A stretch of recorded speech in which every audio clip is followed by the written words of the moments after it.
एक बच्चा जो मैथ्स में बिल्कुल ज़ीरो है, जब वो अपने दोस्त के साथ बैठ के पढ़ता है तो वो क्वेश्चन सॉल्व कर लेता है, लेकिन वही बच्चा जब अकेले बैठकर मैथ्स की बुक उठाता है तो फिर से उसका दिमाग हो जाता है ब्लैंक। तो सवाल ये है कि जब वो सॉल्व कर रहा था, लर्निंग उसके अंदर से आई या किसी और ने ट्रिगर की। ऐसे ही क्वेश्चंस को एक साइकोलॉजिस्ट ने फेमस बना दिया, इसका नाम है Lev Vygotsky. Welcome teachers, welcome to Adda 24/7। I am Kajal, your CDP mentor. और आज हम वाइगोत्स्की की सिर्फ थ्योरी नहीं पढ़ेंगे बल्कि रियल लाइफ इम्प्लीकेशन भी समझेंगे। क्लासरूम्स में बच्चे को इंटरैक्शंस में, हमारे टीचिंग एक्सपीरियंसेस में इस थ्योरी का क्या रोल है, क्या महत्व है। क्योंकि अब आपके एग्ज़ाम में CDP में फैक्चुअल क्वेश्चंस नहीं आ रहे हैं, बहुत कम आ रहे हैं। ज़्यादा क्वेश्चंस कैसे आने शुरू हो गए हैं? Critical thinking based, application based. तो उस वे में हम थ्योरी को समझते चलेंगे और अपना कंसेप्ट क्लियर करेंगे। लेव वाइगोत्स्की एक रशियन साइकोलॉजिस्ट है। जी हाँ, ये रूस से बिलोंग करते थे। इनके बारे में ख़ास बात ये है कि इन्होंने अपना सारा ग्राउंड ब्रेकिंग काम 10 साल के अंदर किया है। मतलब अनफॉर्चुनेटली इनकी मृत्यु बहुत ही कम उम्र में हो गई थी, 37 की उम्र में। तो सोचा अगर ये 80-90 साल जीता ये इंसान तो आज पेडागोजी का सिलेबस कितना बड़ा होता। But on a serious note, इन्होंने जो 10 साल में अपना काम हमें दिया है, he has changed the way we view learning, right. इनके बारे में एक की टर्म जो अपने दिमाग में बिठा लो वो ये है कि वाइगोत्स्की एक सोशल कंस्ट्रक्टिविस्ट है। अब कंस्ट्रक्टिविस्ट का मतलब क्या होता है? कंस्ट्रक्टिविस्ट मतलब होता है रचनावाद। पियाजे भी कंस्ट्रक्टिविस्ट थे, याद रहे। अब लेकिन इनमें फ़र्क क्या है? पहले रचनावाद का मतलब समझते हैं। कंस्ट्रक्टिविस्ट वो व्यक्ति जो ये मान रहा है कि बच्चा नॉलेज कंस्ट्रक्ट कर रहा है, फिर चाहे वो खुद से करे, डिस्कवरी करके, सेल्फ एक्सप्लोरेशन करके, खुद के एक्सपीरियंसेस से सीख के करे, या फिर वो समाज में रह कर के समाज से सीखे। बच्चा नॉलेज कंस्ट्रक्टर है, वो कंस्ट्रक्ट कर रहा है। इस थॉट को जो मानता है वो कंस्ट्रक्टिविस्ट है, ठीक है। तो ये सोशल कंस्ट्रक्टिव मतलब कि बच्चा समाज से सीख रहा है, वो जो नॉलेज कंस्ट्रक्शन उसकी हो रही है वो समाज में रह कर के हो रही है, ठीक है। इतनी बात क्लियर है। इनका जो मेन फोकस रहेगा थ्योरी का वो रहेगा सोशल एंड कल्चरल फैक्टर्स पर। मतलब कि एक बच्चे की लर्निंग में समाज और संस्कृति कैसे प्रभाव डालती है उस बच्चे की डेवलपमेंट में, उस बच्चे की लर्निंग में, उसका फोकस पूरा इन्होंने अपनी थ्योरी में यही किया है। सोशल कैसे? बच्चा समाज में है। मान लो एक बच्चे को हम जंगल में छोड़ा है अकेले, उसको अभी भाषा भी नहीं आती, क्या वो उसकी डेवलपमेंट उतनी हो जाएगी जितनी एक बच्चे की होगी जो यहाँ रह रहा है? नहीं ना, डेवलपमेंट में बहुत अंतर होगा। कल्चर कैसे? सब हर किसी का कल्चर अलग अलग होता है, इवन फैमिलीज़ में भी अलग अलग कल्चर चलता है। आज मान लो एक घर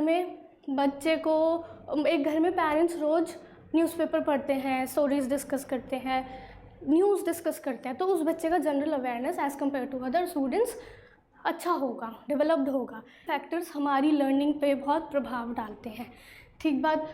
उसके बाद इनकी जो बेसिक एक लाइन में अगर हम इनकी थ्योरी को बताएं तो इन्होंने सिंपली ये कहा है कि जो कॉग्निटिव डेवलपमेंट है, जो हमारा संज्ञानात्मक डेवलपमेंट हो रहा है, वो किसकी वजह से हो रहा है? सोशल इंटरैक्शन की वजह से हो रहा है। अगर बच्चे को समाज से अलग रखा जाए, उसको दूर रखा जाए, तो वो सोशली इंटरैक्ट नहीं करेगा, उसका डेवलपमेंट भी उतना नहीं होगा, ठीक है। आगे बढ़ते हैं।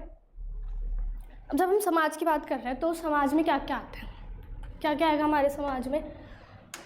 समाज में आएंगे सबसे पहले हमारी फैमिली, पेरेंट्स, हमारे फ्रेंड्स। बच्चा इन सब से सीख रहा है। ये जो मैं नाम लिख रही हूँ, कम्युनिटी के एलिमेंट्स लिख रही हूँ, इनसे बच्चा सीख रहा है। फैमिली से हम सब सीखते हैं, फ्रेंड्स से हम सब सीखते हैं, ग्रुप में रह करके, सोसाइटी में रह करके हम सीखते हैं। और इसमें पीयर आ जाएगा, इसमें हमारा स्कूल आ जाएगा, इसमें रिलेटिव्स आ जाएंगे, तो इसमें पूरा का पूरा इन्वायरमेंट आ जाएगा। बच्चे का इन्वायरमेंट कैसा है? तो बेसिक बात ये है कि जब बच्चा सीख रहा है तो इन सब के हेल्प से सीख रहा है, पूरी सोसाइटी की हेल्प से सीख रहा है। अगर उसको सोसाइटी नहीं दी गई है, उसको समाज में नहीं लाया गया, तो उसकी डेवलपमेंट शायद उतनी ना हो। ठीक है, अब जब भी हम वाइगोत्स्की की बात करेंगे तो पियाजे साहब को भी आना पड़ेगा बीच में, क्योंकि इन दोनों के थॉट्स सिमिलर भी हैं और कई हद तक अलग भी हैं। उससे पहले ये देखो कि कभी कभी वाइगोत्स्की सोशियो कल्चरल थ्योरी ना अलग नाम से भी आ जाती है पेपर में, तो उसके लिए याद रख लो अलग अलग नाम क्या है इस थ्योरी के। एक है सोशियो डेवलपमेंट थ्योरी। सिंपल सी बात है, डेवलपमेंट मतलब विकास, ऐसा विकास जो समाज में रह करके हो रहा है, ये हो गया सोशल डेवलपमेंट थ्योरी। फिर है social constructivist theory. Socio constructivist मतलब बच्चा जो अपनी नॉलेज निर्माण कर रहा है वो समाज में रह करके कर रहा है। नाम सिंपल से हैं, रिलेटेबल है, याद हो जाएंगे। अगर पेपर में अलग अलग नाम से आ गई तो कंफ्यूज मत होना। एक है कल्चरल हिस्टोरिकल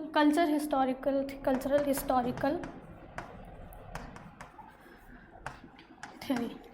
अब आप कहोगे मैम कल्चर तो हमें समझ आता है, संस्कृति, हर एक उसकी संस्कृति अलग अलग होती है, बच्चा अकॉर्डिंगली सीखता है, डेवलप करता है। हिस्टोरिकल का मतलब क्या है? हिस्टोरिकल का मतलब हिस्ट्री कहाँ से आ गई इसमें बीच में? वाइगोत्स्की कह रहे हैं कि जिस एरा में, जिन सालों में बच्चों ने जन्म लिया है वो भी अफेक्ट करेंगे उसकी डेवलपमेंट में। मान लो ऐसे देखते हैं इसको कि हम या फिर आजकल के बच्चे सारा टेक्नोलॉजी से सीख रहे हैं, वो उनकी पढ़ाई पूरी टेक्नोलॉजी से हो रही है। लेकिन दूसरी तरफ जब हम 50 साल पहले जाएँ तो पढ़ाई पूरी बुक्स से होती थी। दोनों के डेवलपमेंट में कुछ तो अंतर होगा ना। तो वही दिखा रहे हैं वो कि कल्चरल भी अफेक्ट करता है डेवलपमेंट पे और हिस्टोरिकल फैक्टर भी अफेक्ट करता है। आगे चलते हैं, पियाजे आ गए हैं। पियाजे क्या बोलते हैं? बच्चा एक लिटिल साइंटिस्ट है, वो अपनी नॉलेज खुद कंस्ट्रक्ट कर रहा है, वो खुद दुनिया में जा रहा है, एक्सप्लोर कर रहा है और लर्निंग हो रही है उसकी। पियाजे का कहना है कि पहले डेवलपमेंट आएगी फिर लर्निंग आएगी। क्या मतलब? पहले डेवलपमेंट मतलब है, इधर डेवलपमेंट का मतलब ना पियाजे ने अपने स्टेजेस से बताया है। जैसे पियाजे की स्टेजेस है ना, सेंसरी, मोटर, प्री ऑपरेशनल। तो बच्चा जिस जिस स्टेज में आता चला जाएगा उस स्टेज में उसकी जाएगी। ठीक है, जब ये बोल रहे हैं कि पहले बच्चा बड़ा होएगा फिर सीखेगा। एग्जाम्पल ले लो कि मान लो एक 2 साल के बच्चे को कैलकुलस सिखाया जा सकता है? नहीं। क्यों? क्योंकि अभी वो उतना बड़ा हुआ ही नहीं है, उसकी डेवलपमेंट उतनी हुई नहीं है। पियाजे का ये मानना है। अब ये है कि एक 2 साल का बच्चा कैलकुलस नहीं सीख सकता। क्यों? क्योंकि अभी वो बड़ा नहीं है, उसकी डेवलपमेंट उतनी नहीं हुई है। ऐसे देखो इसको कि आप जिम गए, आप पहली बार आपने कहा कि मैं 20 kg का डंबल उठाऊँगा, उठा लोगे? नहीं ना। आपका ट्रेनर क्या बोलेगा? भाई 2.5 kg से शुरू कर, है ना, ईगो से नहीं, मेहनत से मसल बना, वो यही बोलेगा। तो धीरे धीरे आप 2.5 से 5 पे आओगे, फिर 10 पे आओगे। तो बेसिकली पहले उस लेवल पे आओगे, आप उन स्टेजेस पे आओगे, तब आपकी लर्निंग होएगी। ठीक है, लेकिन वाइगोत्स्की ने बोला नहीं जी, उल्टा होता है इसका। तो लर्निंग पहले आती है और बाद में डेवलपमेंट आती है। अब सीखते हैं, समझते हैं ऐसा क्यों बोल रहे हैं कि भाई पहले बच्चा करेगा, लर्न करेगा, सीखेगा, तभी तो वो बड़ा होएगा, यानी तभी तो वो डेवलप होएगा। कहने का मतलब क्या है इनका, उस पर आएंगे। पियाजे लिटिल साइंटिस्ट है, बात करता है। अब ये चीज़ मैंने आपको याद करने के लिए इधर लिख दी है ताकि आप कंफ्यूज ना हो। कोई इंसान सोलो ट्रिप पे जा रहा है, उसको कुछ ना कुछ तो सीखने को मिलेगा ही ना। और कोई इंसान अगर ग्रुप टूर पे जा रहा है विद अ गाइड, तब भी उसको कुछ ना कुछ सीखने को मिलेगा ही। तो यही बात है कि पियाजे बोल रहा है कि भाई बच्चे को सोलो ट्रिप करने दो, उसको वो खुद सीखेगा। लेकिन वाइगोत्स्की बोल रहे हैं कि बच्चे के पास एक गाइड होना चाहिए जो उसको फैसिलिटेट करेगा, एक समाज होना चाहिए, उसके साथ कम्युनिटी होनी चाहिए, तब बच्चे की डेवलपमेंट अच्छी होएगी। ठीक है, अब ये एग्जांपल है कि एक कमरे में अकेले छोड़ दिया बच्चे को इन ब्लॉक्स के साथ। ठीक है, अब बोल दिया कि भाई ताजमहल बना ले इन ब्लॉक से। पियाजे का ये कहना है कि अकेले छोड़ दो, बोल दो, वो कर लेगा बच्चा खुद। वाइगोत्स्की बोल रहे हैं कि नहीं, बच्चे को अकेला मत छोड़ो, मैं उसके साथ जाऊंगी, उसको हिंट्स दूंगी, उसको सिखाऊंगी कि ये इस ब्लॉक का काम ये है, ये ऐसे होता है, तब वो ताजमहल बनाएगा। समझे? तो ये ग्रुप टूर, ये सोलो ट्रिप और ग्रुप टूर से याद रखना दोनों का डिफ्रेंशिएशन। अब एक बार रिवाइज कर लेते हैं जल्दी से। अभी हमने सबसे पहली चीज़ हमने पढ़ी पियाजे में, ये पियाजे है और ये वाइगॉत्स्की है।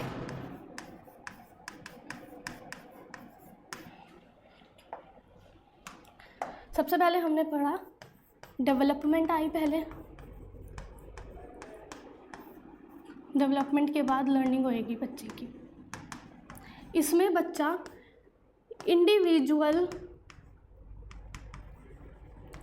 एक्सप्लोरर है, मतलब खुद एक्सप्लोर कर रहा है, उसका खुद एक्सप्लोरेशन चल रहा है, वो सीखे जा रहा है। इधर डिस्कवरी बेस्ड लर्निंग से बच्चा सीख रहा है। बच्चे को एक अजीब सा ज़मीन पे पड़ा हुआ पत्थर दिख गया तो उसमें क्यूरियोसिटी होगी, वो डिस्कवर करेगा, मतलब वो जानेगा कि ये पत्थर की शेप ऐसी क्यों है, यहाँ ये इधर क्या कर रहा है, और वो सीख लेगा। मतलब बेसिक बात यह है कि बच्चा इधर अकेला है और वो सीख रहा है खुद अपने एक्सपीरियंसेस से, जो भी उसकी लाइफ में एक्सपीरियंसेस हो रहे हैं उससे लर्न कर रहा है। इधर बात कर रहे हैं वाइगॉत्स्की बोल रहे हैं कि पहले बच्चे को सिखाओ तभी तो उसका डेवलपमेंट होगा। इधर उन्होंने बात की है, इधर इंडिविजुअल एक्सप्लोरर बच्चा, इन्होंने बात की है कि बच्चे को गाइडेंस दो, फैसिलिटेट करो, गाइडेंस दो मतलब मदद दो, गाइडेंस दो, उसको स्कैफोल्डिंग दो। अब ये वर्ड आगे मैं समझाऊंगी। इधर डिस्कवरी बेस्ड लर्निंग हो रही है, इधर क्या हो रही है, इधर सोशल इंटरेक्शन के थ्रू लर्निंग हो रही है। ठीक है, सोशल इंटरेक्शन के थ्रू लर्निंग हो रही है। इतनी बात क्लियर है। अब वाइगॉत्स्की को थोड़ा और समझते हैं। इन्होंने बेसिकली, इनकी थ्योरी ना 3 पिलर्स पर खड़ी है। अगर बच्चे की डेवलपमेंट में ये 3 पिलर्स नहीं है तो बच्चे की डेवलपमेंट ज़ीरो होगी। तो इसको, इन 3 पिलर्स को हम एक छोटे सा उससे याद करते हैं, SCL। इनको SCL से याद करो। S मतलब है हमारा सोसाइटी, यानी कि समाज। C मतलब है कल्चर, कल्चर क्या हो गया, संस्कृति। L लैंग्वेज, लैंग्वेज क्या है, भाषा। समाज की बात करें तो भाई बच्चा समाज में रहकर सीख रहा है, ये बात हम ऑलरेडी कर चुके हैं। कैसे सीख रहा है, क्यों सीख रहा है। जब हम समाज की बात कर रहे हैं, कैसे, इसमें समाज बेसिकली क्या हेल्प कर रहा है बच्चे की, बच्चा डिस्कशंस करता है,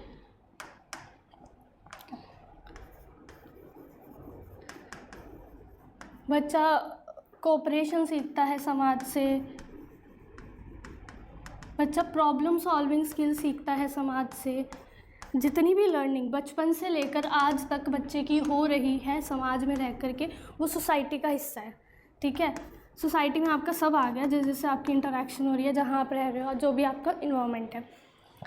भाषा क्या है, भाषा, अब बहुत लोग समझते हैं कि भाषा तो भाई बस कम्युनिकेशन के लिए है। नहीं, भाषा का सीधा सीधा रिलेशन हमारे थॉट से भी है। मतलब उनका कहना है कि अगर आपका लैंग्वेज डेवलपमेंट अच्छा नहीं हुआ है तो आपका जो ओवरऑल डेवलपमेंट है, जो आपका इंटेलेक्चुअल डेवलपमेंट है, वो भी ढंग से नहीं हो पाएगा। मतलब आप उस हायर थिंकिंग स्किल्स पर नहीं पहुंच पाओगे। तो भाषा इधर सिर्फ कम्युनिकेशन के लिए नहीं है, कम्युनिकेशन तो एक फैक्टर है ही।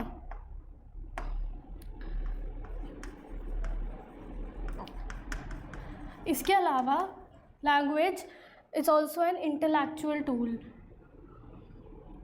एक इंटेलेक्चुअल टूल भी है। जितना बच्चा बात करेगा उतना सीखेगा, और जितना वो अपने दिमाग में भी बात करेगा, हमारे दिमाग में थॉट्स चलते रहते हैं, जितना वो उसके दिमाग में बातें चलेंगी, जितनी वो खुद से बातें करता रहेगा उतना वो सीखेगा। एक छोटे बच्चे की बात यहाँ पर हो रही है। तो या कल्चर की बात करें अगर, तो कल्चर में एग्जाम्पल देखो, हमारी इंडियन फैमिली में क्या होता है, आज तुम नहीं करते लेकिन आज भी बहुत जगह होता है, नीचे बैठ करके खाना खाया जाता है और हाथ से खाया जाता है। तो बेसिकली ये एक स्किल है जो हमारे कल्चर ने हमें सिखाई है। वही एक अमेरिकन बच्चा है, वो फोक से खा रहा है, चॉपस्टिक से खा रहा है अगर, तो वो उसकी स्किल है, उसके कल्चर ने उसको सिखाई है। तो बेसिकली कल्चर क्या है, इधर लिखा है बहुत children are learning how to eat but their culture dictates the specific tools. Culture है और मेथड्स बता रहा है। भाई जो जो हम सोचते हैं और जैसे हम सोचते हैं वो हमारा कल्चर डिक्टेट करता है, ठीक है। हम सबके अंदर अंदर अपना अलग से कल्चर इनबिल्ट है, इनबिल्ट नहीं, कल्चर बन गया है जो हमें हमारी डेवलपमेंट में को इन्फ्लुएंस करता है। अब इसको ऐसे याद कर सकते हैं हम कि कल्चर जो है वो काइंड ऑफ सॉफ्टवेयर है इन आवर ब्रेन, ठीक है। डिफरेंट कल्चर मतलब डिफरेंट कल्चर होगा, डिफरेंट फैमिली होगी, डिफरेंट इन्वायरमेंट होगा, तो डेवलपमेंट भी डिफरेंट होगी, ठीक है। ये हो गई कल्चर की बात। इसमें और कोई डाउट होना नहीं चाहिए, सिंपल सा लॉजिक है। Culture is a software in our brain, जो हम बचपन से सीखते आ रहे हैं, जो इंस्ट्रक्शंस हमें मिलते आ रहे हैं वो कहीं ना कहीं हमारे अंदर स्टोर हो गई है। बेसिकली कल्चर हमारा बिलीफ सिस्टम है, ये बताता है हम कैसे सोच रहे हैं, हमारी थिंकिंग कैसे हो रही है और हमारे कस्टम्स क्या हैं, हम क्या नोशंस रखते हैं। आगे बढ़े, अब आ गए हैं 3 इम्पॉर्टेंट टॉपिक्स पर। ये बहुत इम्पॉर्टेंट है, क्वेश्चन बनेगा तो ये हो सकता है ना छूटे, ठीक है, क्वेश्चन में इंक्लूडेड रहेगा। सबसे पहला है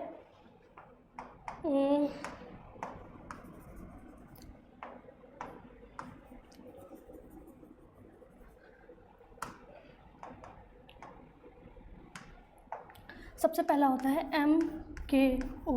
MKO की फुल फॉर्म होती है मोर नॉलेजेबल अदर। मतलब ऐसा व्यक्ति जो आपसे ज़्यादा स्किल रखता है, आपसे ज़्यादा उसको समझ है किसी एक पर्टिकुलर फील्ड में, वो कोई भी हो सकता है। स्टूडेंट्स के केस में वो उनका टीचर होता है, हमारे केस में हमारे पेरेंट्स हो सकते हैं या जिनसे हम सीख रहे हो सकते हैं। बेसिकली ऐसा व्यक्ति जो हमसे ज़्यादा नॉलेज रखता है। दूसरा है स्कैफोल्डिंग।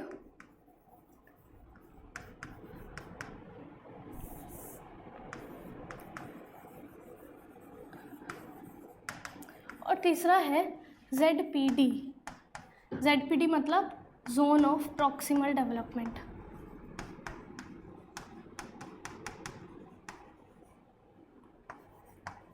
एक बार इनको समझेंगे अच्छे से, तीनों एलिमेंट्स को, तीनों कीवर्ड्स को। MKO मोर नॉलेजेबल अदर, ज़्यादा जानने वाला व्यक्ति। समवन हु नोज मोर, ऐसा इंसान जिसको आपसे ज़्यादा पता हो, वो देन द लर्नर, मतलब जो सीखने वाला है उससे ज़्यादा उसको पता हो। इसमें क्या क्या एग्जांपल आ सकते हैं? MKO कौन हो सकता है? MKO हो सकते हैं टीचर्स, हमारे टीचर्स, हमारे पेरेंट्स, हमारा फ्रेंड हो सकता है, कोई भी हो सकता है, कोई भी, ठीक है। एक छोटा बच्चा हो सकता है। पीयर ग्रुप से भी बहुत कुछ सीखने को मिलता है ना, पीयर्स हो सकते हैं, ठीक है।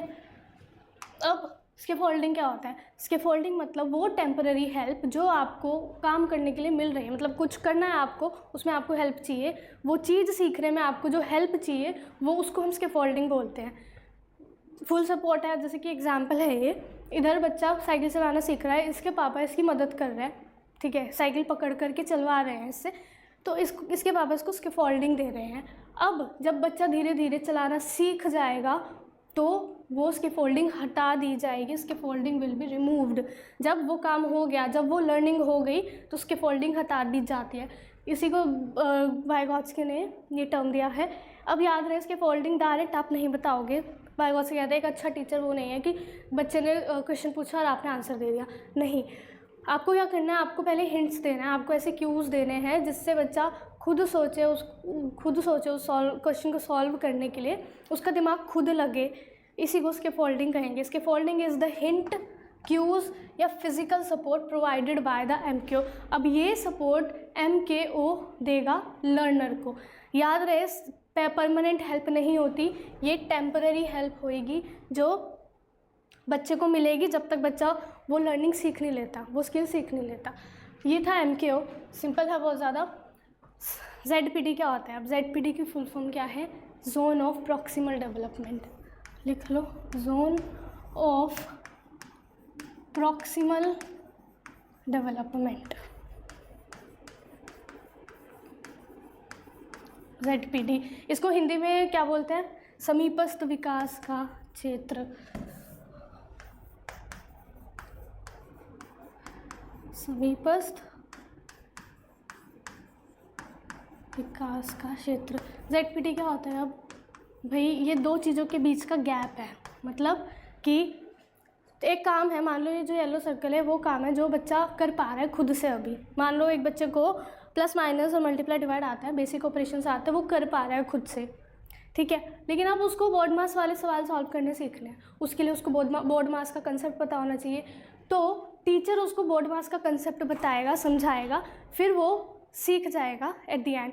तो वो जो टीचर ने हेल्प दी वो उसकी फोल्डिंग हो गई, लेकिन ये जो गैप हुआ,